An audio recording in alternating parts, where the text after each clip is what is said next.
So best friends got each other's back. We used to cruise around with a bass to the max. Everyone in school while I was in the lab, cooking up some beats that would turn into tracks. High school chillin', I was on a mission. I had bigger dreams of being a musician. Teachers always talked but I couldn't seem to listen. I lived in a fantasy land, they called it fiction. But I was gonna be big one day, playing shows on the road to a sold out stage. Nobody really cared or believed I would make it anywhere close, I would fail and fade. But that's cool, I love that, cause any little doubt gives me energy back. And now I'm in a place where I'm glad I never gave up on the dreams I had. And big dreams lead to big things, and big swings lead to big rings. Championships or the big screen, anyone who did anything took a big swing. And big dreams lead to big things, and big swings lead to big rings.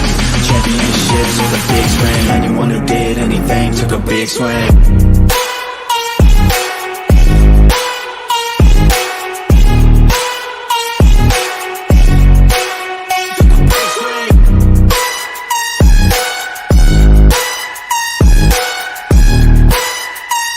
Yeah, let's go. So if you want something big, you gotta swing fast, swing hard and commit. You might miss 10 times, but when you hit, just make sure that you get all of it, okay? People at the top took risks. Investing and testing is all that they did. It's not complicated, it just takes grit. So never give up, take a swing at it. And big dreams lead to big things, and big swings lead to big rings. Championships or the big screen, anyone who did anything took a big swing. And big dreams lead to big things, and big swings lead to big rings. Championships or the big screen, anyone who did anything took a big swing.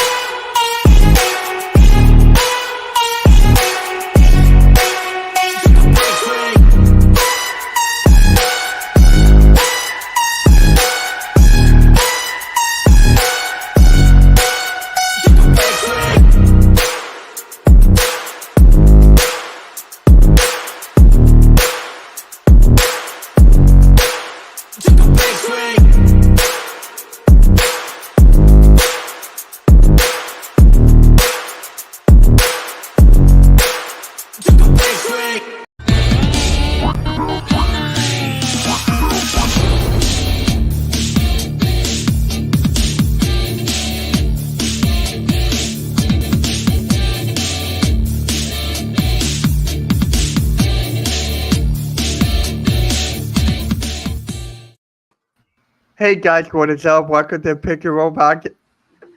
What the hell? That scared me. Alright guys, welcome to episode Pick and Roll, episode number 69. I'm here with my guys, Nikki C's, Coach Ed, Glandy, Next Shift Randy, who is back. Welcome back, Randy. We got Spider Blades and Rio from Just Fans Podcast. How's everyone doing? You made it, boys. We made it. Let's go, let's go, let's go, let's go. Yeah. 69, doing fine. What better way to be 69. 69 if you got sticky fingers and sticky feet like the Spidey Man. Now I understand. What about a sticky mouth? Hey, pause. young Sticky game. feet to That's hang young upside game. down while Mary Jane gives you a kiss. I'm a Sixers fans. I got the colors. Hey, I got the green screen. You know what? Let's get Man. started with it. The Sixers survive Hey, Game 5. So we're gonna start off with let's start off with Blaze here. How do you feel about this game in this series after last night? You know how I felt going into it. Yeah. I can see it's hard for you guys to take me seriously with this mask on, but you're gonna have to deal with it for a little bit because I'm Spidey Sixer and I'm hanging on by a thread. That's what that team is doing right now. They aren't the bullies. They're your friendly neighborhood 76ers, or today they could be the 69ers. But it's so hard to like hope whenever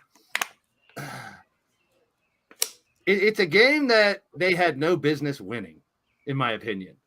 Like they could have handed that game away a dozen of times through the second half and then into the overtime, or even have a chance to get into overtime. And I think that you can't give up hope if you are a Sixer fan, but it doesn't look good. Like we were talking about yesterday, I threw out the while he still has worth, if they lose to the Knicks tonight, should they trade Embiid to try to get a bunch back for him now instead of waiting too late?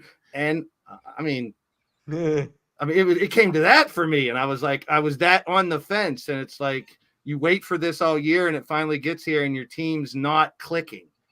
Like, can I blame it on, oh, they were hurt, they had to finally get together at the end, or oh, they never have their whole team? No, there's half of the league can complain that complaint that their whole team was never there. It's frustrating, but at the same time, you got to be optimistic because you're still alive. And that's the name of the game right now, is to stay alive. It's one game at a time now. So if they win the next one, then you got a game 7. It's anybody's ball game. But I thought it was done. I thought it was done last night. I did too. And Rio, how about you from the outside looking in? Yeah, it was a good game, and I really thought the Knicks were gonna, close the door on them, but the Sixers stayed alive and they pulled off the upset. They lived to fight another day. Yeah, and Maxey had to drop 46 points. He had to become like Michael Jordan and Allen Iverson. It was a good backcourt between him and Brunson. I liked it. When you're down 6 with 15 seconds left or 27 some seconds left, it looked like it was done. It's them Reggie Miller moments. Coach remembers what I'm talking about. Reggie Miller with a couple seconds trying to make a miracle happen. That's always the case. Coach. Yep, I've seen those comparisons. But I mean, it's weird when it happens like that. You think, is there hope? Because I was close to giving up hope. I'll be honest. It didn't look good going into. I gave up hope. I gave it up I gave up hope. My guy. If I would have been live for that, if I were live, you would have heard me toward the end for saying this season's over, folks. Now it's time to go to the off season. We're gonna have a long stream about this. Then a few minutes later, when we're headed to overtime, folks, stay tuned. Game 5, overtime, be coming right up. Yeah. And Randy, on the outside looking in, how do you feel about the Sixers and Knicks series? For me, it was a good game, back and forth. I loved the play on runs. Definitely, that was really good. But for me, the one play that's going to stick out for me the most was when they allowed you guys to inbound the ball with Maxey. I'm like, foul him. I'm like, just foul him. Like, just hack him. Do something. Like, just and he pulls up just beyond half and nails that dagger. And I screamed. I scared everybody in the house. I was like, are you fucking kidding me? I was like, what just happened? And then afterwards, they even talked about it, and even Tibbs said, we got to talk more on the court. There's got to be a little bit more communication. So come game 6, I'm really interested to see if anything changes. So yeah, and Coach, we talked about it before we went live. How do you feel about this series right now? The Knicks suck. They rip. Come on, man. No, I'm joking, guys. I'm joking. Suck for 2 more games. They could suck for 2 more games for us. Here's the thing. Two more. It's karma. It's karma. I mean, game 2, you guys had it. We shouldn't have won, and we won. This time it's the same exact thing, but the roles are reversed. I mean, you can go through their questionable decisions on the Knicks end, but the bottom line is we cracked the door. And you guys kicked the door open and came in and took the win. Plain and simple. So got to tip my hat to you guys. You wanted it. And, the Knicks didn't. Jalen Brunson with the mistakes. I mean, Mitchell Robinson with the 4-point blunder. Just let him shoot. Josh missing a free throw. I mean, these are the little things. You talked about the fouling.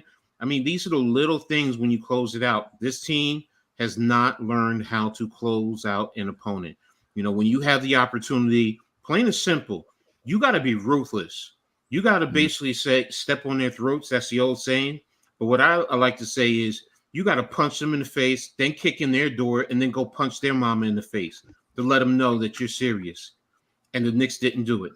And any talk of them, right now, the focus should be on game 6, plain and simple.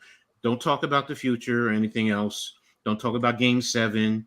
It's on game 6. That's all that really matters, honestly, right now.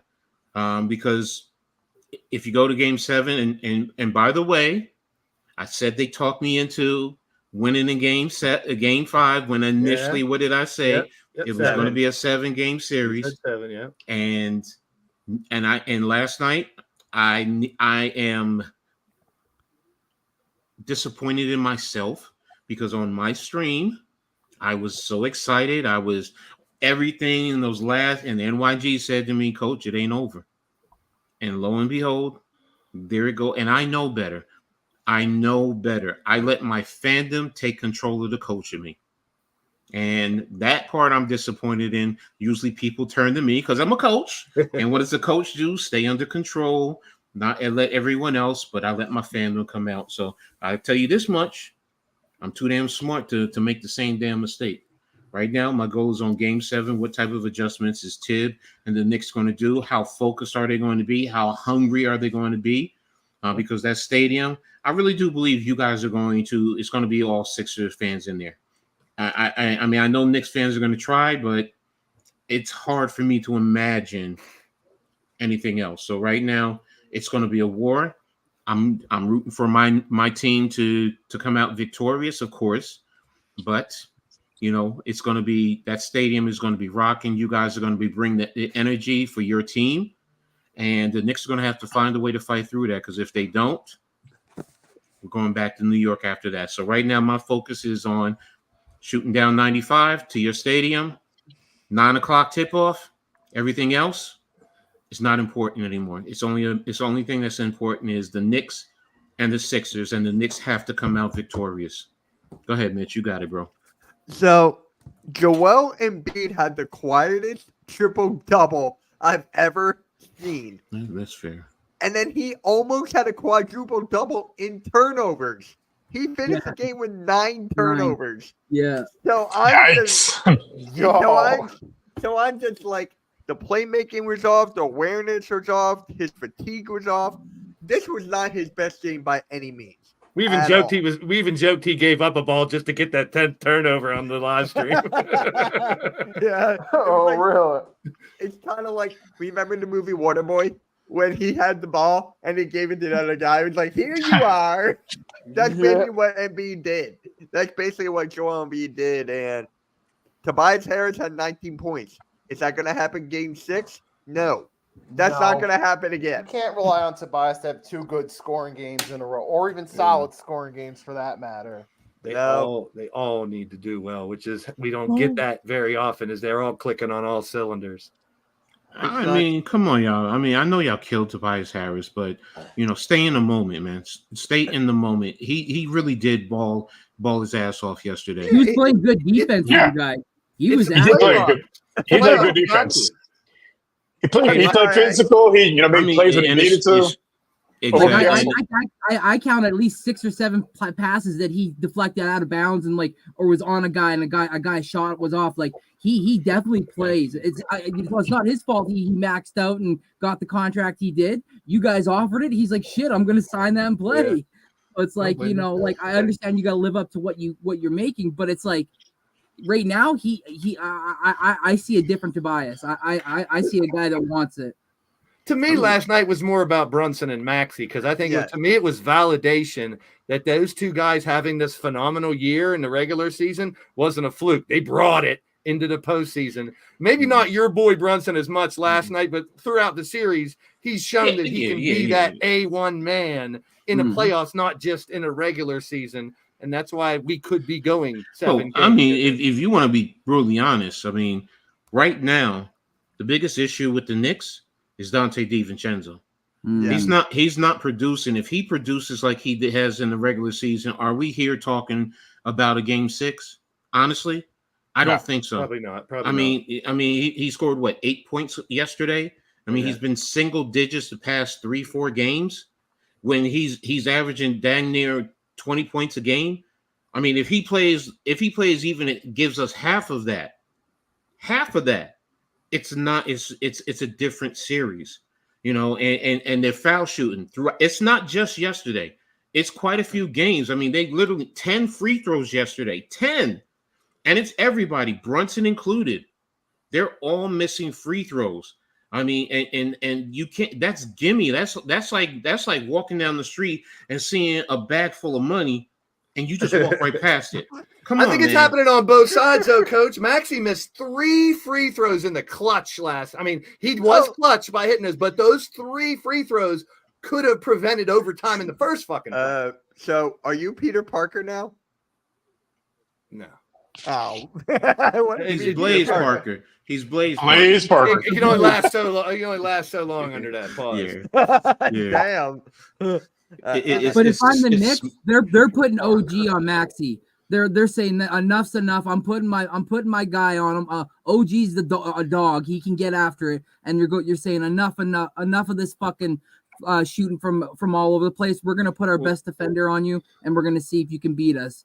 And I love Harvenstein. I love how he plays, but man, sometimes it's like you bang your head against the wall. Like, what are you doing, dude? Can't handle Embiid. But here's the thing. There's one thing that really frustrates me with the Knicks defense on your pick and roll with Maxey and Embiid. Especially when Robinson's in there, he's giving drop coverage. Yeah. He's not extending. At least extend him out, and then you can recover. That allows your partner to get into position because he's dropping, and then Maxey's just coming up and shooting the J right there. Where if as big as he is, as long as his arms, you're forcing him towards the sideline. You're not even doing that, and I don't understand why. And it's not just yesterday; it's quite a few games in this series, and I don't know why the Knicks are not. Are you that afraid of him, Embiid? I mean, is that what this is? Because as big as he is, Mitchell still makes it hard for him to get a good pass. You still can have backside help. So it's like now the big shot that he hit when he came off and Embiid was going and he hit off of the left was it the left elbow off the 3-pointer? Yeah, that was clutch. All right, I'll give him that. But every other time on the pick and roll, you're giving drop coverage.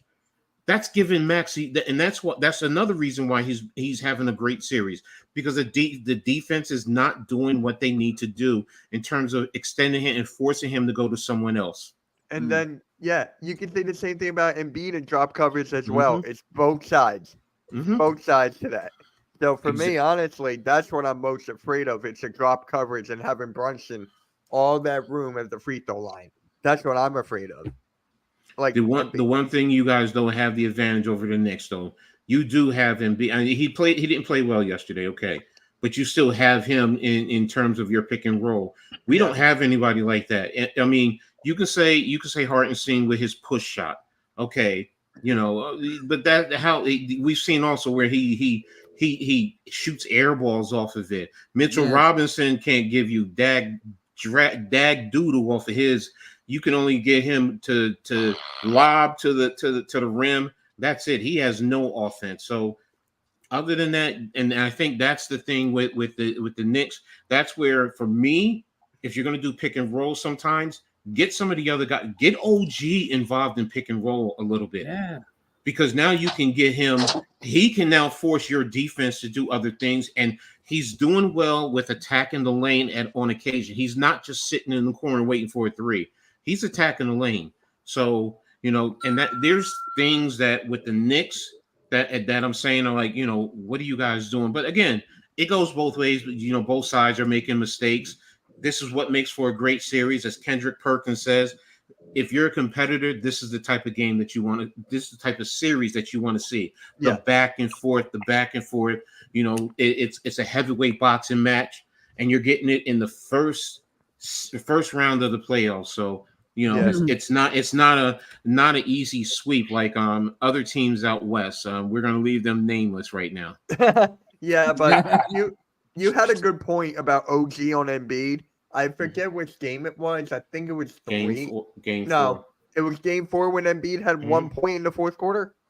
Yeah. Yep. OG was Yes. I'm telling you, you gotta put OG. He's a good defender, man. He locked down Jokic when we played them. He locked down Jokic. So, well, I was talking about offensively. I'm not talking about. I'm talking about we use Brunson and OG in the pick and roll action just to give a different look. And if we're going to talk about a big in the pick and roll, I don't want to say forget, but not Hartenstein and Mitchell alone. Where is Precious Achiuwa? That was my question. Game 4, Precious Achiuwa what did he do? He forced Embiid to have to play out because he can shoot from the outside. You don't, and you only went 7 and you lost Bogdanovich. At least give me that, where you don't bring him in there to at least, because now if you do that, Embiid has to come out, and that opens up the lane, because there were times that you guys were putting 4 in the lane when Brunson is coming in. So again, it's questionable. You guys made the right adjustments. Shout out to Nick Nurse. He did a good job in his adjustment. Tibbs, now it's the chess match moves to you. How are you adjusting, and what are you going to do? And if it's a close game, what do you do to help close out the game? I've talked enough. Go ahead, y'all. Y'all got it. Yeah. So Coach and I were talking about this when I was live streaming the Celtics and Heat, and we were talking about errors. So we were talking about how like LeBron James, Kevin Durant, Steph Curry, all of these stuff they're losing, and I feel like this era is pretty much over. We're in the Luka Doncic's now, Anthony Edwards. You can Jokic.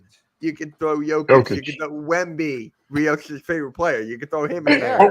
What time was his first playoff game? I don't see him. But yeah. So it's this era. It's like that era. Curry too. Is that era kind of over? Randy, I'm gonna start with you on this. Oh man, I want to say yes, because like the young guys right now are showing it during the playoffs. I mean, like I watched every single game of that Timberwolves series, and I am now like one of the biggest motherfucking fans now. Like I love that man. I love what he did. I love the shit talking he gave to KD, and then he brought it offensively and defensively. I mean, I think this kid could be the face of the NBA forever. I mean, he's already been in a movie. He's already played the bad guy. He embraces being that dude. So for me, I definitely say yes. All right. Rios, how about you? Is this era over? We're on to the Wembanyama era now? Yeah, the Curry era is over. Well, we have to make the playoffs first. I win more than 21 games. Okay. No, I think that era is over because the Warriors are getting older. Clay's probably going to move on. It's just going to be Steph. They're going to have to rebuild, and I don't think Curry can carry a team by himself at this stage of his career. The Lakers with LeBron, who knows where he ends up? Who's might stay, might leave, but yeah, and Durant, like he's stuck in Phoenix because I don't think anyone's going to trade for him with that contract. I agree. Blaze, is this era over? Yes, but it's an exciting thing because there is probably 24 young talents that can, it's almost like one for every team almost, if you think about it. Like there's this gem hiding on every team now. So I'm gonna go back to when I was a little kid, and then you had Dr. J, you had Magic, and you had Bird. Now when that one wound down, it wasn't just like Jordan right away. There was this little, oh my goodness, like who's taking the reins? These guys are getting a little, they were still there. Jordan, then you had that crew that Jordan came around with. You had the Kobe's era, and like LeBron's last couple years now, Durant, all these guys that we've seen for the last 2 decades. You got to think it is time. But 2 things. Number one, I'm really happy that we got to really live through this era with the Durants and the LeBrons and et cetera, et cetera. And like I said, I can't remember a time when there's more superstars. Now, there's also that elite level above there when you go up to that top tier. But right now, elite superstars, there's ones on almost every. It's so exciting for the future. So, yes, it's over, but I'm excited for the new era, big time. Kevin Durant. That's good. That's good. Nikki, is this era over? That era is starting to fade out now. Now you see we're at that point where the younger guys are step up. The teams with, in this case, the Minnesota Timberwolves with Anthony Edwards are going further in the playoffs than the Lakers with LeBron, KD-led Suns, Warriors with Curry, who didn't even make the playoffs this time around. You're starting to see the Tatum and Brown Celtics, even though those guys have been there for a bit. They're one of the contenders. Jokic, his Nuggets, is fresh off a championship win. We're at that point where these guys are stepping up. Yep. And Coach, you and I talked about this the other day a little bit. And you got the Nuggets and Wolves as the main series of the second round. We were talking about that late. I can't wait for that, man. I can't wait for that. So, Coach, And the Well, you guys- SGAs. So, but I'll let Coach take it from here. Coach, go for it. It's over. I mean, you guys all hit it. The transition. I mean, if you look at it, the young ascending superstars. Let me phrase it. Let me back up. Yes, it's over, but it's slowly ending right now, and that's the thing. I mean, you think about it. There's one that most of us haven't talked about, Pablo Bencharo. I mean, he's one that, as long as his game continues to develop, he's going to be one of the elite ones, maybe in the East, so you can go through, you guys hit the ones in the West. So, and it's as Blaze said, it's exciting.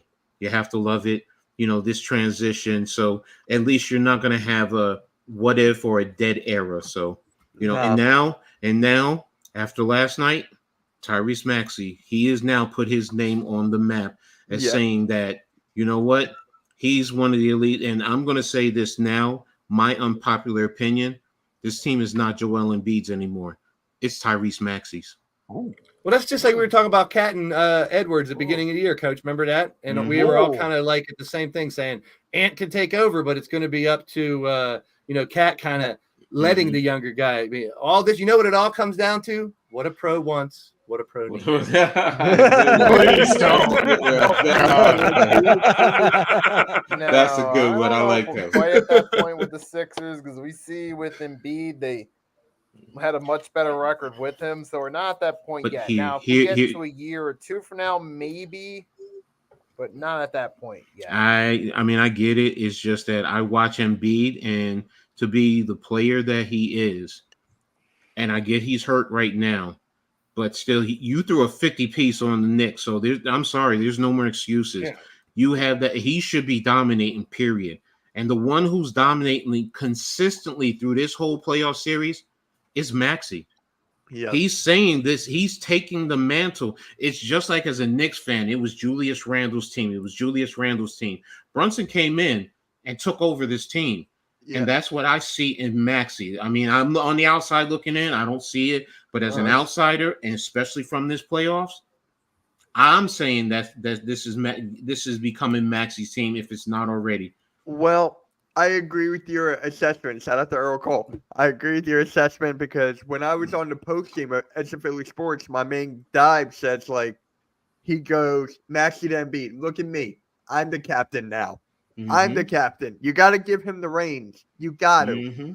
I mean, it's a young man's game. Maxey set a stamp saying he's a future face in this league. You can argue that. Mitch, what did we talk about the last year about what Embiid could not do late in the season in the playoffs? Close Close out the games. Yes, he looked awkward doing it. As great as he is, he didn't look like the guy that we could just say he's going to take the last 12 possessions and close it out, whether he dishes one or two and tries to complete. Embiid can't do that. Maxey can. He showed last night he can. And we got two players that can drop 50 throughout the playoffs of not closing. Yeah. And that's what I mean. We needed a closer. They need a closer. I mean, now is Maxey a always clutch closer? He did it once. So you got to do a lot more to prove to me, even though I could be the biggest homer of all homers. He's a Kentucky guy and a Sixer guy. I mean, that's two of my favorite teams.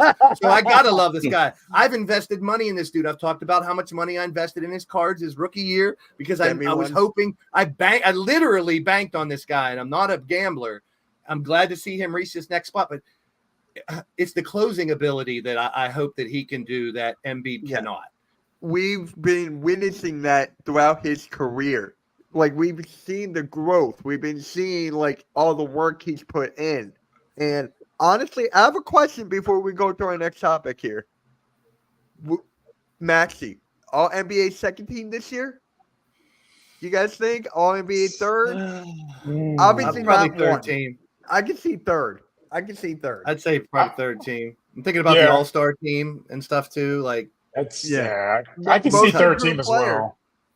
He's the most improved player. I mean, he could end up getting a year of All NBA 1 or 2, but this year I'd say 3, just because there's so much fucking talent. There's so much Yeah, talent. there's so much talent. And why that's I'm my gonna say that's like three. literally my favorite player. And I'm trying to be unbiased. Would I love him to be first all team? Yes, but I want to be real. I think there's still room for growth in that kid. Mhm.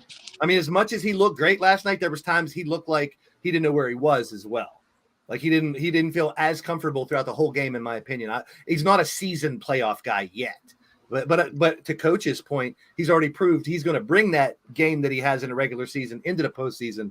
And I'm telling you, I've seen the same thing for Brunson. When he's going to take control late in the game, whether he didn't do as great as you're thinking, late in the game, he wanted the ball. Late in the game, Brunson wanted to create. And I loved seeing that, man. That was like, look at this guy grow. Even though we already know he's top 12, 15 of the league, look at him grow even more in front of us in this playoff series. And it's kind of like, I'm glad Randall's not there. Because then where would this could it have maybe messed up the chemistry? I'm playing both sides. I'm playing both sides. No, I get you. But the thing is, when you think about this, when after the OG trade, remember when they traded for OG, they took off. If it wasn't for Randall's injury, who knows where they really would be? They had, I think, 1 or 2 losses. I'm saying it might have been a blessing in disguise. No, I get what you're going, but what happens is Brunson is saying, I have to take more of the load. Yeah. When you have Randall, he can distribute more of it now, and it changes the defense's focus. Yes, I'm saying the same thing you said earlier from the outside looking in. Yeah, I get it. From Maxie, I'm telling you from the outside looking in, I'm fucking impressed with Brunson even more that I didn't think I could be even more impressed. But in this series, I'm like, oh, he really is the dude. You know, I'm like, I've seen him do it all season, but I'm like, can you do it when it really matters? Exactly. And they both are. So I'm loving the series. I thought it was over. Yeah, so do I. I'll be real. All right, TRL, where the hell are you? Because the Suns' big three a flop. It's your Suns' Phoenix 3, big three a flop. Let's start off Flop. with Coach. Flop, flop, fizz. Oh, what a relief it is. It hurts though, man. That's such promise. Yes. I mean, that right there. Yes, you were thinking of the big three, that type of whatever, and what was going to happen, but that's when you cross talent and money, and you see what happens where it diminishes everything else, because it's not just 3 players to win a basketball game. I'm sorry, it's not. You need those important key role players. I mean, you guys have one of the guys who was on that team. Am I correct? Cameron Payne. Yeah, and they had to let him go to get the money to clear the cap space. So, and they don't look like they mesh very well. So to me, it's a flop. Frank Vogel is about to get fired. One and done. Again, Yeah. And it was funny because I did a short skit with the Lakers, like different things Lakers fans might say. My last one was like, I know Frank Vogel wasn't perfect, but he's better in this situation. Darvin Ham is part of the skit. We're going to talk about we're going to talk about the Lakers later as well. So, and now here we are. We're talking about Frank Vogel having a real discussion about it. Talking about he might get fired again. Yeah. Randy, Suns big and then three maybe a he'll flop. go coach the Pistons. Yeah. Oh, Monty Williams. No, they're not. They can't fire Monty Williams. He's the highest paid coach. They can't fire him. Well, it's part joke, but yeah, I know what you meant. Randy, Suns big three a flop. Yeah, man. Exactly like Coach said. It's not just 3 dudes. It's a team, and the roster construction didn't really have a backup point guard or a true point guard.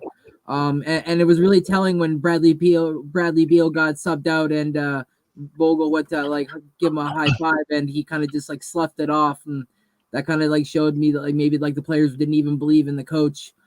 So they were just out there playing basketball, and they just looked out of sorts. So for me, yeah, it was definitely a flop. So sorry, TRL. Rios. Oh, definitely. If you're gonna do a big three like they did in Miami, you gotta make sure there's 3 guys in their athletic primes. Outside of Booker, Bradley's on decline. Kevin Durant's not the same Durant of years past. Much more injury prone, and then just no point guard. You can't have those 3 guys like that that are ball dominant with 0 point guards on the roster. It's just not going to work. And then after those 3, it's the talents up here with those 3 behind them, down here. Like, you can't win basketball games with that kind of roster construction. And they're stuck with those guys because they make up of 150 million of the cap, and they can't really move any of them. Yeah. Crazy. And Blaze. Don't mistake this for disrespect. I think he's a good player, but in my opinion, Bradley Beal is not a big three player. He never was.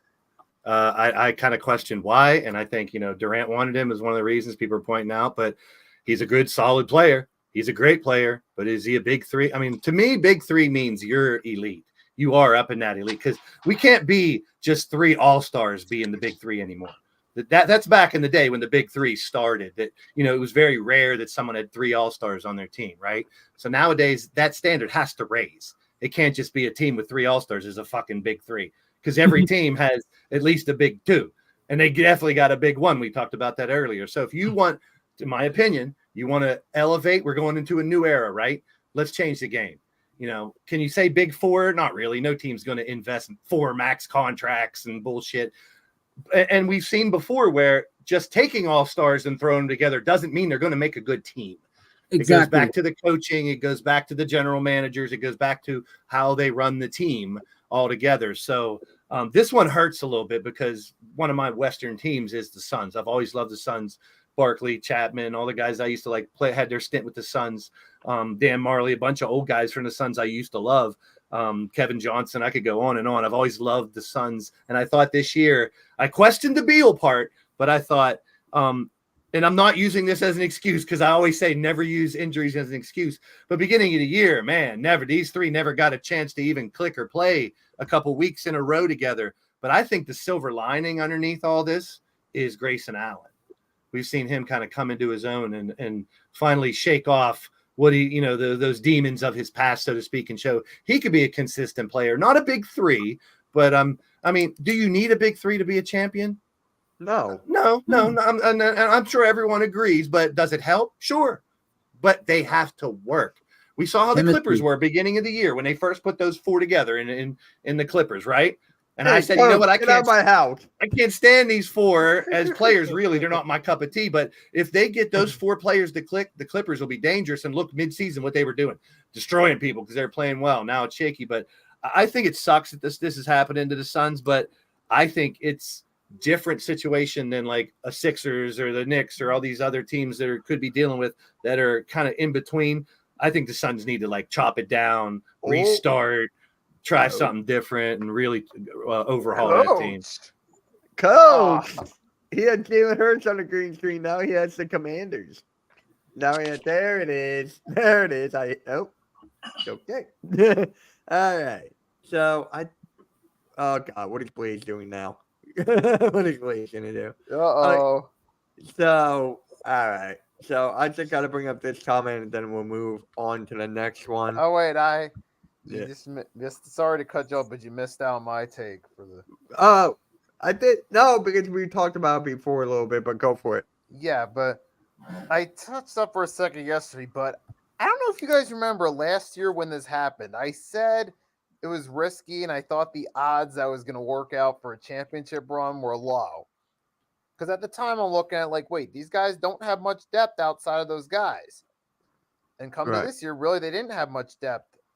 Because who stands out on the roster beside the big three, Booker, Durant, Bradley Beal? Nobody. And then we see what actually happened this year. They got swept in the opening round by the Timberwolves, and they were the 6th seed. On paper, they were supposed to be one of the top 3 seeds at least and have a shot at contending. But it didn't happen. And Bradley Beal, he didn't put up the same numbers, which tells me that he's a good player. I can't consider him great because I consider great and elite hand in hand. I don't think Bradley Beal's quite there. And, you saw that he wasn't up to that level. I think he stat padded with the Wizards because he was the only reliable offensive player they had. And with him now on a super team, quote unquote, it didn't click. They came in as the 6th seed. They got beat in the opening round. So ultimately, yeah, it was a flop considering the hype. Biggest flop in recent years? Yes. And I think there was more people that actually bought into this than the Russ, AD, LeBron Lakers. I think some people saw the writing on the wall there. But Mhm. yeah, this is definitely not what it was supposed to be for the Suns. And I think their championship window is definitely closed now. It's just a matter of if they can make the playoffs these next couple of years, I think. Yeah, And then you might see him slide to the play-in like 3-4 years from now with Devin Booker trying to carry whatever he has on the roster. yeah. Blow it up. Blow it up. All right, because we saw the Timberwolves take on the Suns, and with Anthony Edwards just having a damn good series against the Phoenix Suns. So my question to you guys: Anthony Edwards, the best shooting guard in the league, he's got to be up there. Send Booker to Philly. Send Booker to Philly. You want me to clip that? But my question is Anthony Edwards the best shooting guard in the NBA? He's definitely up there now. Yes, he's the man. He is the man. I mean, how many times does he have to dunk over, through, into, over, under, around everybody? This guy is the thing. He is him, as the kids like to say. He's showing it. He's doing it over and over. This guy has no reason doing this. He's in a team in the middle of the Midwest. He went where people really didn't realize how great he was in Georgia. He's blowing up, and he's young as shit.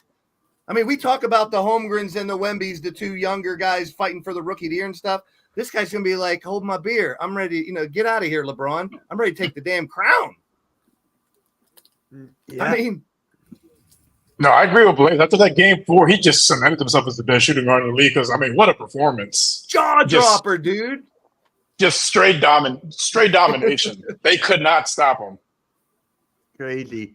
Randy, you said Yeah, you were man. a big time fan of this guy. Is he the best shooting guard in the NBA? Yes, like fucking hands down. Like I would give up Scotty Barnes.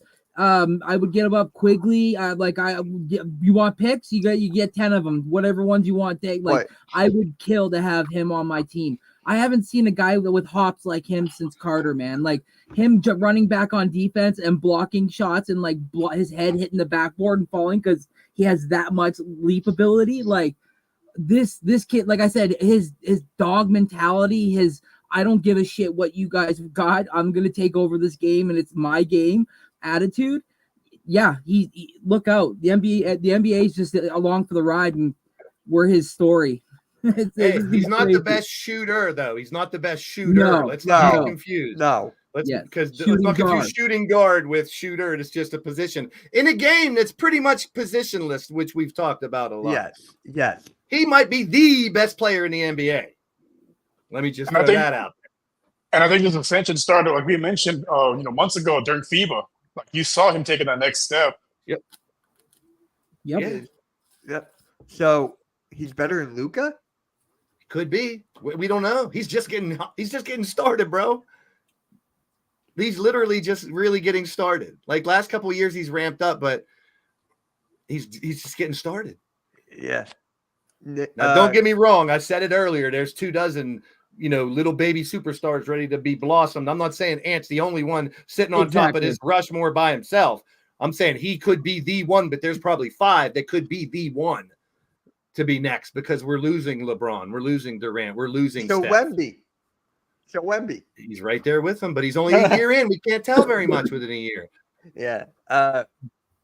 What am I? Coach, best guard in the NBA, best shooting guard. Muted. You muted, Coach. He's going to say no. He's going to have a real good reason why. No, he's not the best shooting guard in the NBA. And he's going to have a real good reason why. He's the best player in the NBA. Period. Yeah. But yeah, no, I mean, you guys hit it in terms of his ability, his talent, his attitude, his mentality. What hurts him is that realistically he plays in Minnesota. You put him in New York, you put him in LA, you put him in Philly, Boston, Chicago. I was Miami. just going to say, none of us are Wolves fans. None of us have, this is just us as basketball fans being real, what we're seeing. Mm-hmm. So Because you rarely see Wolves on TV. And you know what happens when Ant does things like he's doing? Other people are saying, "Wait, I can do that shit. I can try to compete." Then next year, John Morant comes back, a guy named John Morant, and he's saying, wait a minute, I was supposed to be the one that gave everybody the wow moments. Step aside, Ant, and now you got like 6 players that are all doing it throughout the whole fucking season. NBA is, I mean, I'm just hype about the next era. I really am. Yeah. And the thing about Anthony Edwards, like you said, shooting guard, he can also play small forward. He can play point guard. Yep. You know, so that's why to me it's For not basketball, like Blaze said. Yeah.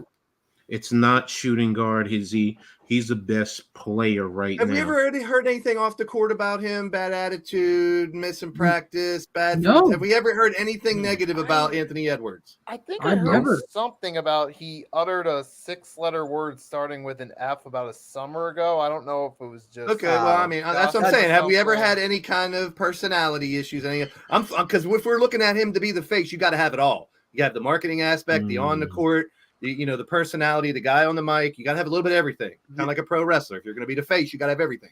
I heard Adam Sandler say in an interview that he kept calling everybody sir, yes ma'am during this on the set for the movie he did. So like that right there told me a lot about his character and like that, he was there, he was his business and treat everybody the same. So for me, One other question about Ant. What kind of shoes does he wear? I should know this because I used to be the sneakerhead, but what brand is he? Does anybody know what brand he is? Adidas, but they're ugly. They're pretty ugly. All right. Well, hey, that's the thing, though. Remember, he's up in a game. He's the type of player another. So that could make a shoe company bigger because of he gets bigger. This happened look at the marketing supposedly like around summer 2022-ish or something on an IG video or something. Because I just looked it up. So this was a few years back. I mean, I don't know the full details, but But no big problem. He's never beat up his girlfriend, got caught with a gun. We never, you see him in interviews, he seems pretty cool. It doesn't seem like a dick. Like, I don't even want to talk about LeBron's interview. We can when we talk about him, but that we can LeBron get Mitch. saga is going to go on all summer. Yeah. But So Anthony Edwards, Lord help us. Nick, Anthony Edwards. But with him though, it's pretty much for the most part it's passed over. Now you don't really hear people talking about canceling him over that. I mean, it was hot for a minute, but now it's cooled over, and all you hear now about Anthony Edwards everywhere you go is positive talk about him. His highlights during the game, the way he plays. And we remember he criticized last year load management, which will do him some favors with the old school type fans as well. He'll get their good graces. And then, if he can pull a deep run, get the Timberwolves or possibly to the finals, you could be talking about him over Jokic in terms of marketability. And that could lead to him being the face. And the contract? Not just the money, not just all that. He hasn't been hurt. His health has been pristine. Good point. How many times has this guy been injured? I can't even count. Don't you jinx him, Mitch. Don't you jinx him, you son of a... Game one, Nuggets and Wolves. Down goes Ant Edwards. 5. Oh, here we go. I will quit Blame this. Mitch, and now it's trending. over. You're right, though, Edwards Mitch. is my son. You're Anthony right. Edwards is my son. We knew it. Glad he's a cover up. He's Ed Edwards. But Blaze, you were saying? I was saying a lot. I know. I never shut up. What are you talking about? No, you were saying about like the health or whatever. Yeah, I mean you're dead on. I mean it's I don't want you to jinx him, but like I said, we've talked about all these players who play banged up throughout the season. He may very well have had injuries throughout the season, but just sucks it up and plays a tough son of a bitch is what I'm trying to get at. He's the total package. I can't find that's why I asked about the characteristics, the personality and stuff. I was like, thanks for coming over for dinner. hey, who's coming over for dinner? Oh, Bro. Here's my train of thought. What do we have? Now I'm like, what are we having for dinner? Shit. All right. I'm hungry too. Now, I just want to address this. Fungi, I would not put Maxey there. I would put Anthony Edwards or Luka there. I would not put Maxey there. For Ja, I put Maxey at small forward just to get him on the list. they're the list. We Halliburton. forgot about Ja because of his off the court history and the fact that he missed most of this year. He kind of slid under the radar of our discussion. Well, Now, will he did come get back? suspended, but let's think about it. Yes. He's also had injuries too that have Yeah. kept him off the court. Just said that. It's not just the gun thing that kept him off the court. And there was the injuries this year, so that could serve as a red flag to his potential. It already has. Yes, If he Taco. continues to trend downward, this will be remembered as the start of his downfall this last year, if he continues going that road. Yep. You know where he compares a little bit. I hate to compare anybody to MJ, but I definitely see the flashes because he does ignorant posters. Ignorant. Yes. Michael Jordan would put his hand in your chest, and the ball, when it gets dunked through the rim, he'd make sure it hits you in the face as the defender when it went through. Yeah. Like that's how ignorant. And Anthony Edwards is. Sometimes it seems like he's looking down on the hoop, like he's going down when he's going to dunk. Sometimes, Like It's when he gets the ball, my heart rate goes up, and I'm like, he's gonna fucking destroy the rim. Like I'm something's looking gonna for the happen. trampoline after some of his moves. Yes. Where's that trampoline he just jumped off of? And like, He he's in the needed back backcourt. He's in the backcourt, and the ball's already up, and then all of a sudden he just comes out of nowhere. And you're like, how the fuck? He epitomizes why I Yeah. love basketball. He really does epitomize why I love basketball. Attacking the The- rim, the showing that intensity. aggression, the intensity. Yes, Rios, dead. That's the best word that I think. If you could, okay, here we go. If you could describe Anthony Edwards, everyone on the panel, if you can describe Anthony Edwards with one word, what would it be? Intensity. Yeah, that's a good one. Athletic. That's a good one. Monster. KILLER. Killer. Superhuman. I'm thinking superhuman is some of the stuff it makes. me That's think. 2 words. You said one. That's 2 There's words. a hyphen. It's hyphenated. No. It's 2 words. Don't make me look it up. But no, I'm it's hyphenating that his, shit. he has that killer instinct just like MJ did. Just go out there and take Yeah. your soul. Okay, unworldly. Ooh, That's one good word. one. That's a good one. Unworldly. I mean, we had like half man, half Unworldly. amazing was Vince Carter, and like he needs a couple more nicknames. Like we had the Rain Man with Sean Kemp, and that's what I miss back in the day. All these guys, the Iceman, Clyde the Glide, Magic. Chocolate I mean, Thunder. Magic's Yeah. nickname was so good it became his Panther. first name. Let's bring back the big time nicknames for the Chocolate NBA Thunder, players. yeah. Bro. Yes, but- Chocolate yeah. Thunder giving Oh! dunk all his dunk nicknames. Yeah, you're right, Blaze. I miss those days. All right. What about all Man. Shaq nicknames? Yeah, Spongy. I already saw that. He needs to be in the dunk comp too. My God. Ooh, So, good one. Yes. Go yeah. ahead, Blaze. I'm sorry. So we were talking about the future with Anthony Edwards. Let's dial back and talk about the Lakers and the Nuggets, how the Lakers got eliminated in 5 games. I'm Canadian boy. Is LeBron out of LA? No. He's going to throw a temper tantrum and beat up a woman in the first row. No. I scared her. I'm scared. Did you see that? Then I jumped and cried like a baby because the coach wouldn't listen to me. That was so embarrassing. Like, bro, you're It's over there so- celebrating, intimidating a 5'0" woman. Like, come This on, is why I man. can't Wait, what stand the happened? argument about greatest of No. all time. Amazing Wait, what basketball happened? player that defied all the odds for 30 years. Sure, that's LeBron. He's a fucking asshole. What happened? So what? He's an No, asshole. I'm just saying that's my. I'm No, allowed to I'm- have my opinion. No. I don't mean it like that. I want him to be an asshole because that means you're pushing yourself for To greatness. discredit your teams, like look back. I saw a Michael little did it. Whether comparison. you realize it, go I back and look should at have Michael. shared it. I should have shared it. The you don't have to be a sportsmanship person all the time.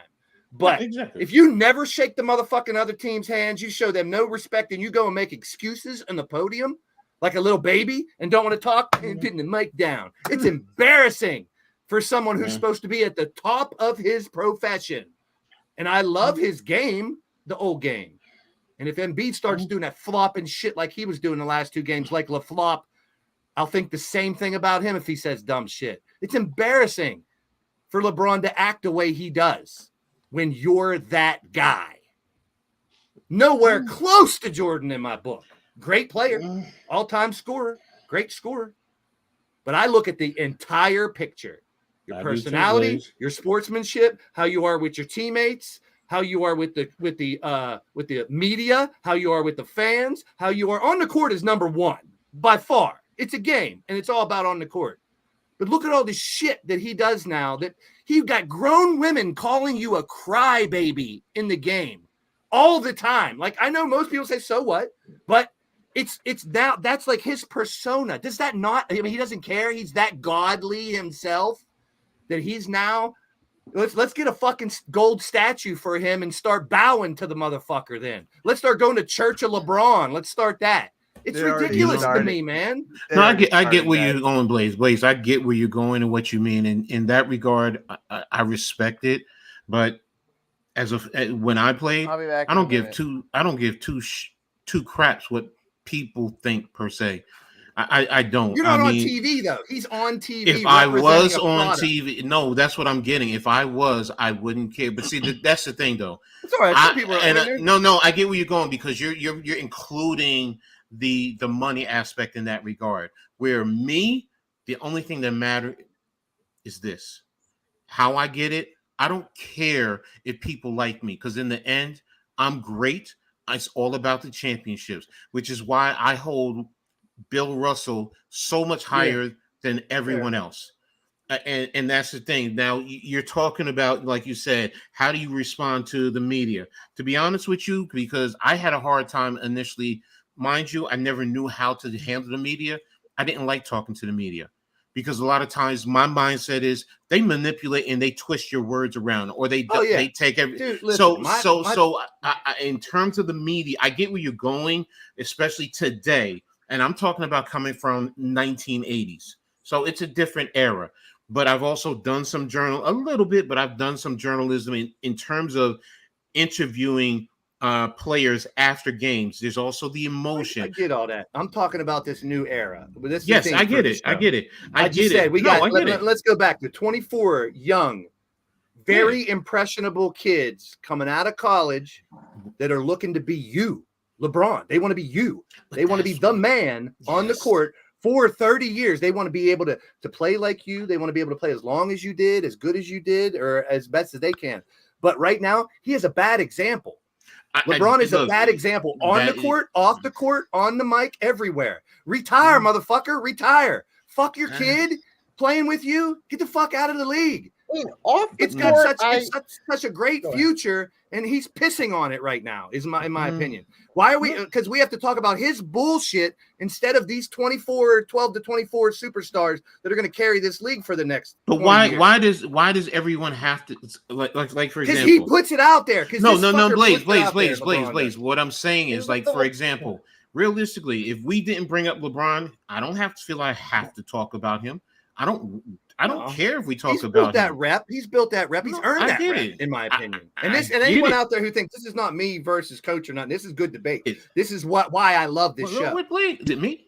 Okay. This is why I love this show. I love this. And Coach, you understand it. I'm talking about the people out there because when people get heated, like I get emotional like this, I get passionate. People might think it's not. This is all in the love of the game. But anybody in the chat who might think I'm otherwise, just here, just popcorn.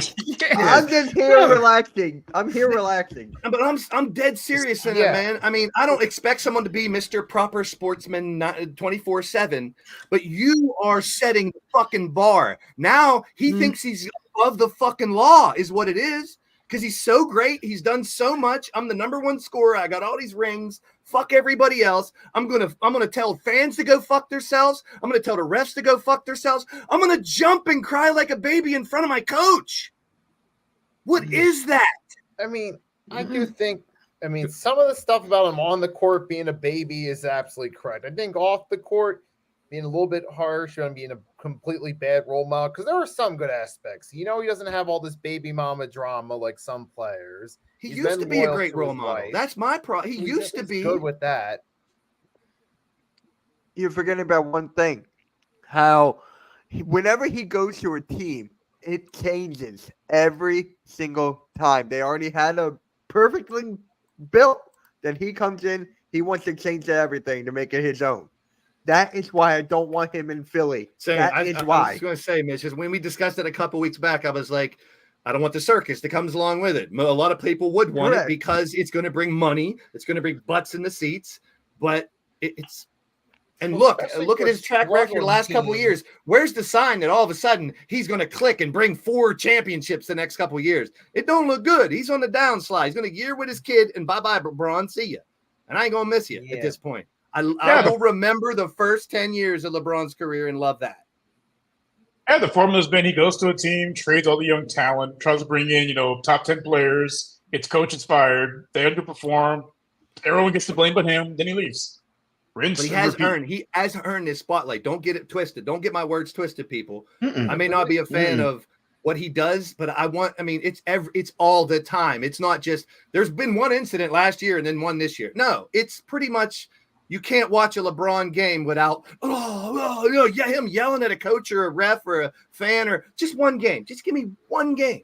But that's him. He has earned that right. That's what I'm saying. I'm defending him at the same time that I'm bashing him. No, Blaze, you're right. But see, when you talk, because you're talking about him being a prima donna. That's how I'm taking it. God, he thinks that he is what he thinks he is, in my opinion. That's something Which crosses the line. Big time I can to never me. say. I don't interpret it that way. That's me. But in terms of the prima donna attitude, no disrespect, that's been permeated for the longest while. I'm sorry, I can take that back to Isaiah Thomas with the Detroit Pistons. Yep. To me, and I guess that's why. I guess why for me through the years, what I'm seeing with LeBron is just a normal. And I'm as a Knicks fan, you heard me say it. Julius Randle sitting there crying to the referee after a play. Every player has done. Now you want to say because he's bigger in life and it's magnified. Okay, I get it. But I guess because I'm compartmentalizing and I'm looking and I'm saying, well, dang damn it, every damn player does it. You got to make a lady in the front row. You got to flinch at her because she called you a crybaby. Is that necessary? What is that? Okay, now you lost me. I don't know. There's a lady in the front row that called him a crybaby. He walked over to her and went like this to her. To a woman in the front row, like he was going to punch her. Wait a minute. Back up a second. Yeah. LeBron James got in a called a playoff crybaby. She was going like this. It's all over the internet. She's going like this to him. He goes over all the graphics right on it. He's saying these fucking refs are terrible. They're fucking terrible. She calls him a crybaby. He goes over right next to her, walking by her in the front row, goes like this. Again? And then goes before. No, and then goes over to his teammates and says, "Did you see me make her flinch? What is that? Are we in 5th grade?" I have to back up there in terms of that. That I Like, can't defend that. I won't. I won't But defend whether that. it's a woman or a man or a kid or a grandma, why are you pretending like you want to fight a fan?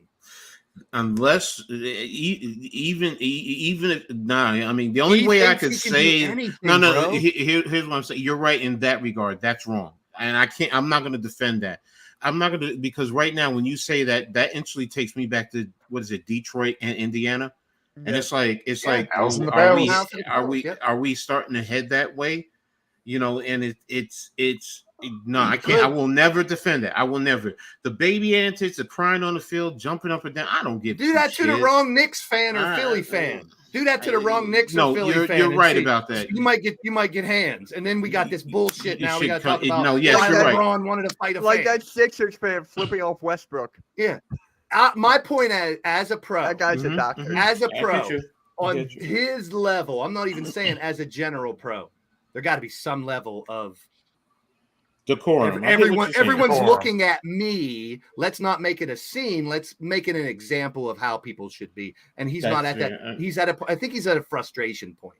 I mean, it kind of shows that the team didn't come together the way he thought. They got their little fucking, prize in the middle of the year and thought they were the shit, and it fell apart when everyone thought it would. And now, I mean, instead of just going back, I mean, I saw a little clip where people were comparing, and I'm not saying I hate this LeBron Jordan comparison, but they were showing like similar situations that these two went through and how they reacted to it. And they were showing Mike in a conference afterwards, and they showed LeBron do his little shit, throw the mic down and walk out. It's like if you put them all next to each other, sure, you can make anyone look better or worse, but it's like he changed. It's like, why did he have to change? Like he thinks he's above the law is how I feel. And someone who does that, I mean, respect authority to a certain extent. Yeah, you're going to argue with a referee or probably not always agree with your coach, but he's literally scolding referees and coaches like they're little kids. And now he wants to fight women in the stands. Yeah, I can't defend that. I won't defend. But I that. mean, what's worse about doing the flinch is going over to your buddies and saying, I mean, there's pictures Did you see everywhere of that? him saying, "Did you see that? Did you see me make her flinch?" You know, Mhm. Like That's what bull. is That's BS. You're right, Blaze. You're 1 trillion, 1 quadrillion% right. for the most part, you're on the that says- floor eliminates that, but it's over and over. Why are we talking about all this dumb shit? And yeah, I can accept a lot of the on-court antics because you're trying to win a game. You can convince a referee to call a foul. I get all that. Trust me. Trust me.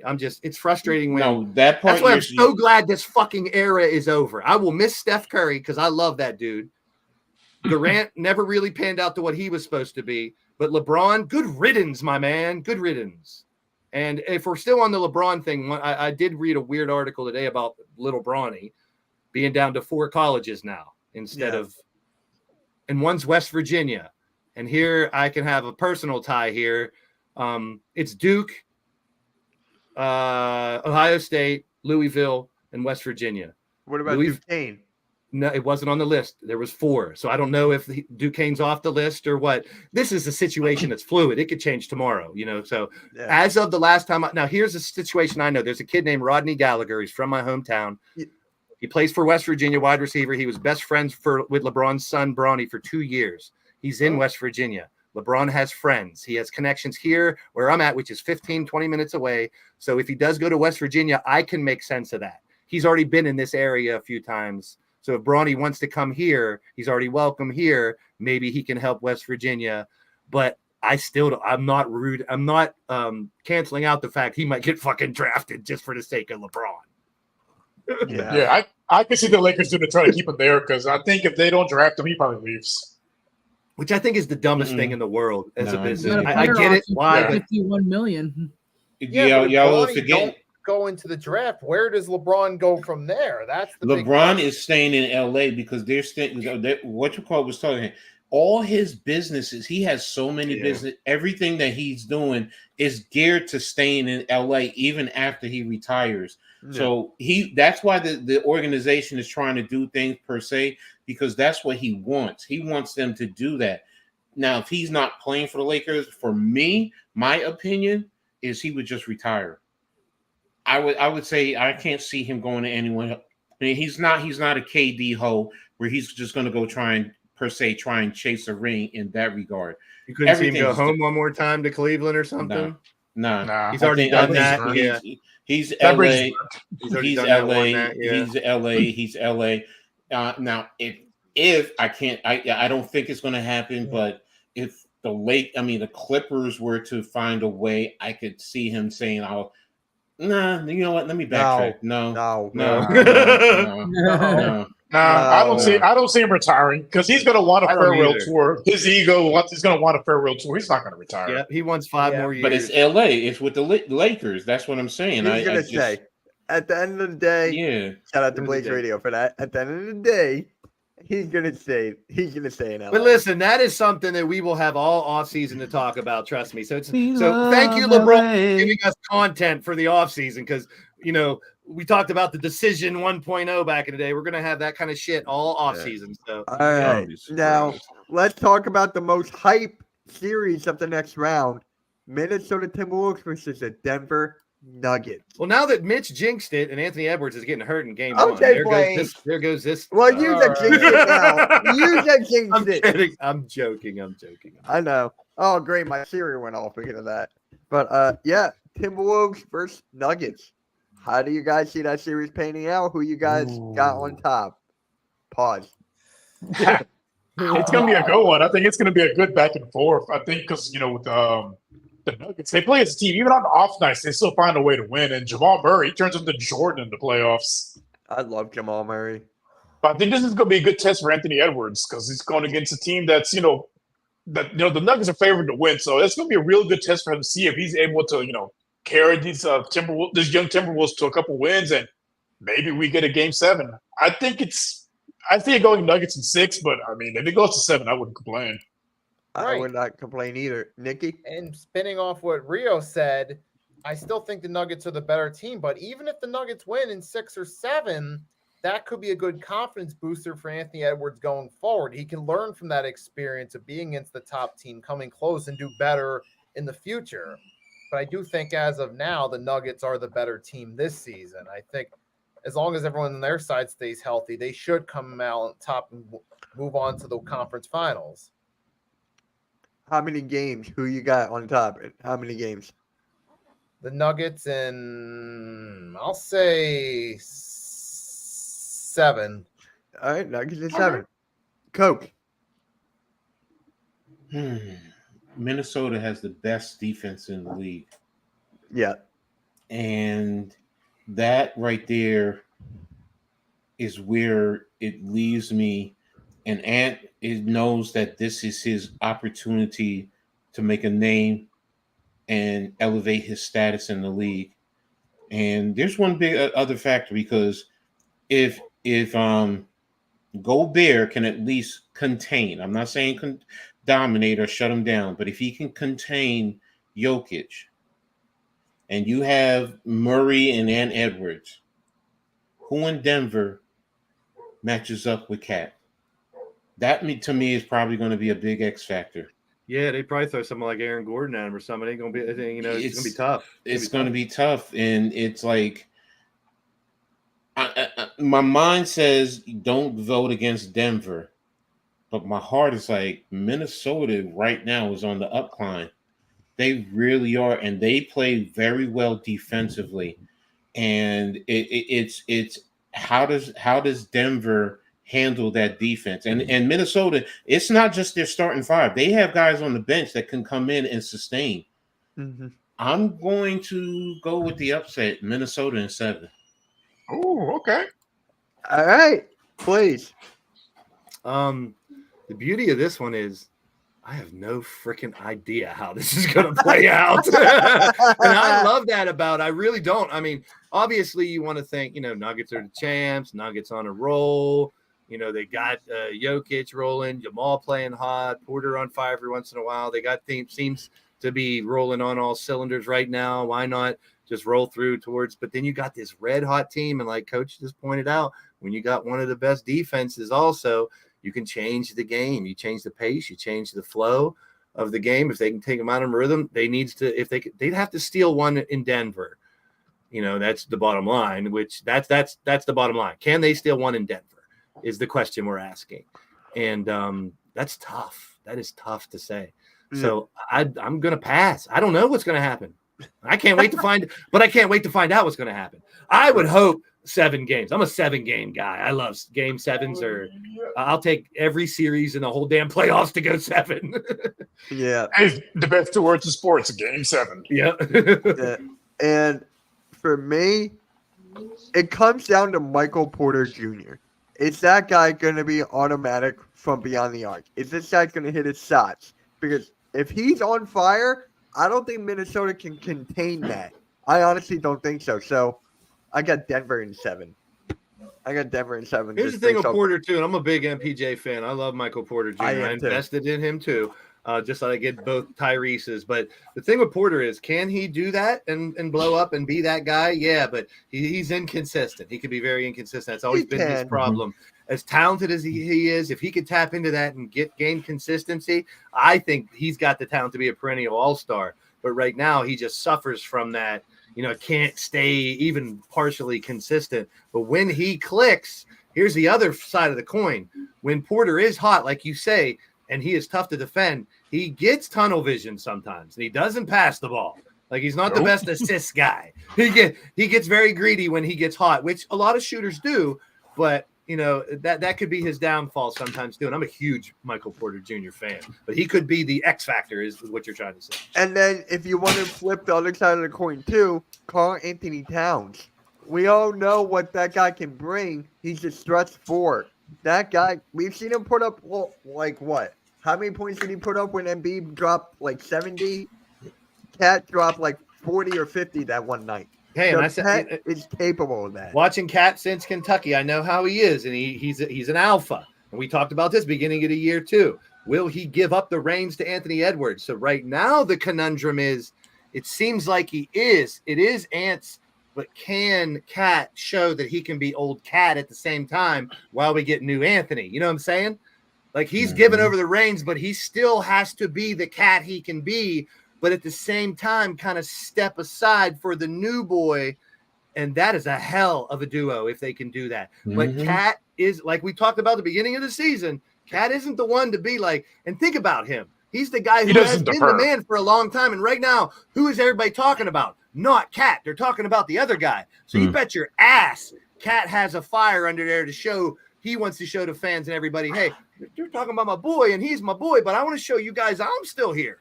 So that could be a factor too. So I'm with you, Mitch. Correct. And one more thing before we go into the next one. Rudy Gobert. We know what he is on the defensive side of the ball. What is he going to bring on the offensive side? Is he going to bring up 0? Is he going to bring up like they don't got? He can give you a 20 piece, a 25 piece in the middle of and he can get going. And don't forget what's his name? What's the point guard? What's his name? Conley. Conley will get him going, and next thing you know, you're getting those lobs, and he can sky over Jokic, man. He can sky over Jokic, and if he starts getting those monster dunks, which energizes that team, man, and it changes Denver on how you have to defend them, because that's the whole thing. And then you add Conley, and Conley he's sneaky good. He'll just sit back there, give you that lefty three. Then he's driving right down the lane, kicking it. I mean, that's why Minnesota to me is. But you made a good point, and Blade, you made a good point. Like you guys, you've been watching him since Kentucky. I've been watching him since he was in Piscataway, New Jersey, going to St. Joseph Metuchen, and literally around not that far from where I used to live at. So I've seen him play in person. And back then, yes, Blaze, you were right. He was a man amongst boys, and he's ascended it, and he's been put on that pedestal where he's used to that. So you're right. So I'm still taking Minnesota in 7, though. Yeah. And one last thing before we go into predictions: the Boston Celtics. People keep on saying that they're like leaps and bounds over everyone else, and I'm like, no. The Sixers are there. The Knicks are there. You can argue even the Cavs. The Cavs are there. Yeah. Well, first thing I want to know is what's going on with Porzingis. Yeah, he's out. That's a big piece of the puzzle. Out. He's getting surgery. I think he's out. Yeah, that's a big piece to the puzzle. Yeah, he's definitely getting surgery, or because they said it was like the same as Giannis, so he's out for a few games. I think he's out for a few games. If it's not surgery, then yeah, he's going to be out for. But that does change a little bit, because the difference between Boston being one of the best and being that team that everyone was putting on the top shelf was Porzingis' second half of the season, along with everybody else. So now losing that piece, and listen, this is just a fact. I'm not using it as excuse or anything, but you got to think about this all the way across the board during these playoffs. Yeah. One person goes down on some of these teams, changes the whole outlook of these playoffs, because there's a lot. Look at the Thunder sitting there. They got to wait. So they're going to be healthy. They're going to be rested, but they're super young. They have no experience deep into the playoffs, but they have the talent. That's a huge question. The East, I think the East is still way up for grabs. It is. I think I'm right there with you. Actually, you can probably sit here and have an argument for all 8 teams to make it to the finals. Somewhere along the line. Is there any argument that you can make? And now I'm throwing in the possibility of Giannis is done for the season. Like things like that. Giannis is out. And then they go to the next round and someone else is out. These things can happen where a path opens up. Miami last year was a good example. They came out of nowhere. Yeah. Can they do it again this year? No, they don't have all the same pieces. Probably not. But I'm just saying, I think the East is wide open and the West is tight like gnat booty, as my man from Outkast used to say. It is tight out there in the West. Yeah. Got that booty on tight like gnat booty. Yeah. So there's just one player on Boston that Coach and I were talking about, and I think he's extremely underrated, Derek White. Yeah. Derek White and his shooting ability and his defense. I made this take a couple days ago and months ago. he might Derek be White's the gonna be piece all. this year that finally gets him over the hump if he continues playing that way. Yep, coming Derek into his White. own, definitely. Yep. Yeah, Derek White's going to be an all NBA defensive team first. He's going to be all first see that. defensive team. So I'm saying, look out, because we know that Tatum doesn't really step up. In the last game, he did not, but he has the supporting cast to do it. That takes him over. But I can still see the Knicks or the Sixers taking them because of how physical we play, how dominant it is on both sides of the ball. Man, go So, full circle I to can my see first both one of sides. my first comments about these 24 young guys ready to take over the league. The best thing about that is there's probably another dozen guys right below that level that can make it up into that level and give us even more stars. Like we were Correct. just talking about some of these names that are, the mid-level stars that have the talent, just need the opportunity. And if they do, the next thing you know, we got more legendary players to talk about. I mean, it's just super exciting right now. The rest of this playoffs is going to be fire. It's unpredictable to me at this moment, even though you got the Nuggets and Celtics who have led the way most of the year, but that doesn't guarantee shit at this point. It's going to be fun to watch, man. It's going to be fun. Strap it in, folks. It could be the T-Wolves. It could possibly be maybe the Thunder. Strap it on, strap it up, strap it down, strap it in, strap it on. Strap Pause. Pause. It is episode 69, motherfuckers. Right. Getting dirty up in here. I was gonna wear my mankini, but I forgot to shave. That was my idea. Yeah. You don't want to get grimy like that, bro, because you're talking to the wrong one, man. Come on, pimpin'. Let me stop. All right. So, Coach, how do you feel about Boston? Leaps and bounds over everybody?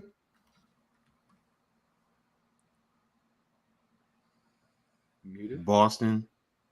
Okay. I want to go Coach. bitch slap that damn team after. No, you stop. No, they're not leaps and bounds over everyone. I mean, I agree. First and foremost, how are you going to handle a team that's physical? I mean, to be honest with you, if they face Orlando is a physical team, and they play good defense. So heck, even Cleveland with their quote unquote twin towers, so they do play good physical defense. How do they handle that? But Boston does seem to just find a way. This year are you serious? All right. I love it. Don't even give Everybody get it. Everybody grab it. Everybody grab it. I can't even see it. I can't It's right even at the see it. bottom. No, it's not there for me. Sucker. It's okay. But Coach, oh boy, oh damn boy. Yeah, I mean the physical level. How do they do? And you want to know what?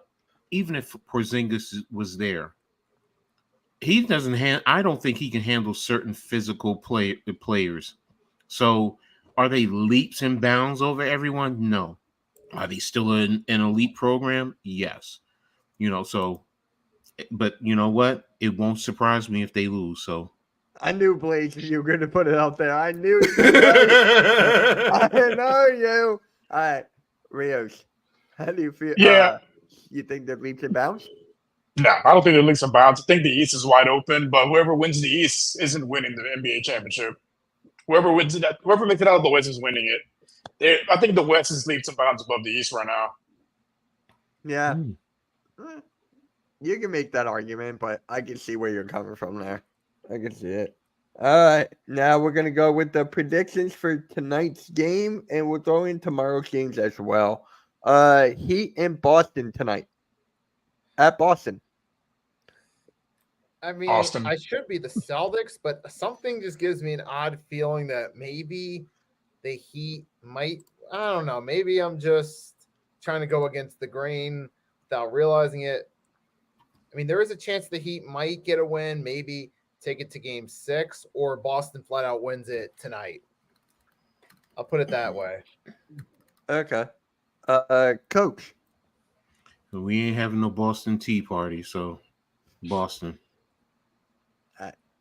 Blaze, while 69. you're having fun with 69, Who you got doesn't? winning? True. 69. Who you got winning? 69. 69, blow your mind, baby. All right. Let me guess. Home team. 69. Home team. All right, Rios. Boston. I got my. I'm going Miami. I'm gonna go Miami here. Dallas at the Clippers. Ooh. I am. So the series is tied 2-2, and it's in LA tonight. So I am going. I'm gonna go with Dallas. I'm going with the away teams. Chris is going Clippers in Miami. Whoever Is- wants to take it, take Is it. Kawhi playing tonight? Yeah, I was about to ask, is Kawhi playing? I think he is. I don't know. That's why I took Dallas just to be safe. Yeah, if Kawhi's playing, I'm going Clippers. Okay. I think Kawhi playing Clippers, if not Mavs, that could go. That's going to be the X factor for that outcome. Hmm. All right. Blaze. 69. All right. All right.